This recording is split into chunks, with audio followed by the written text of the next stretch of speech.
এখন হলো বিকেল 4:30 আর আমরা দুজন রেডি হয়ে নিয়েছি। এখন যাব গঙ্গা আরতি দেখতে। তো এখন আমরা দেখো রাস্তায় বেরিয়েও পড়েছি। যেতে যেতে আমি ফুচকা দেখে তো ফুচকা না খেয়ে থাকতেই পারি না, তাই ফুচকা খেলাম। আর তারপর ও বললো চা খাবে, তো একটু চাও খেয়ে নিলাম।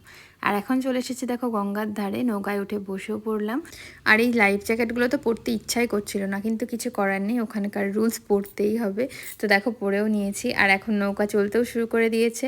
প্রায় 45 মিনিট মতো আমাদের ঘুরিয়েছে, প্রত্যেকটা ঘাট দেখেছি আমরা। তারপর দেখো ঠিক সন্ধ্যা আরতি শুরু হওয়ার আগেই আমাদের আবার গঙ্গার ঘাটের ধারে এনে স্ট্যান্ড করিয়ে দিয়েছে। নৌকাতে বসে বসেই আমরা সন্ধ্যা আরতি দেখলাম, একটু চাও খেলাম। তারপর সোজা চলে গেলাম এখানকার ফেমাস ব্লু লস্যি। এখানকার শপের ঐতিহ্যই হলো দেখো, যারা এখানে খেয়ে গেছে সবাই একটা করে ফটো আটকে দিয়ে গেছে।